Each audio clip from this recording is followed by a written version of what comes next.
నువ్వు దేవుని కోసం ఉపయోగపడాలంటే, దేవుని చేతిలో వాడబడాలంటే, నువ్వు పరిమళ సువాసనగా మార్చబడాలంటే, నీ వల్ల కొంతమంది రక్షించబడాలంటే, నీ వల్ల ప్రజలు ప్రభువుని తెలుసుకోవాలి అని చెప్పానంటే, నువ్వు సిలువ మొయ్యాల్సింది.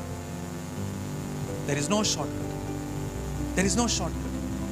ఈరోజు ప్రజలకు ఏం కావాలి అని చెప్పానంటే, దేవుడిని అప్పులు తీర్చేస్తాడు, దేవుడిని అవసరాలు తీర్చేస్తాడు, దేవుడు రేపటికల్లా నీకు అద్భుతమైన ఉద్యోగం ఇస్తాడు, ఎల్లుండి కల్లా అద్భుతమైన వివాహం చేస్తాడు.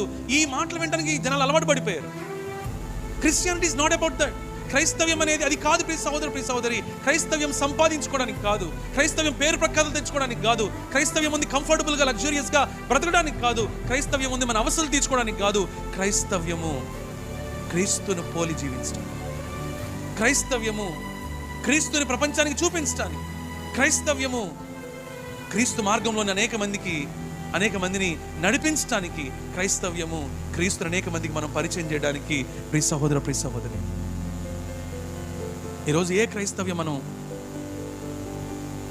అనుసరిస్తున్నాం?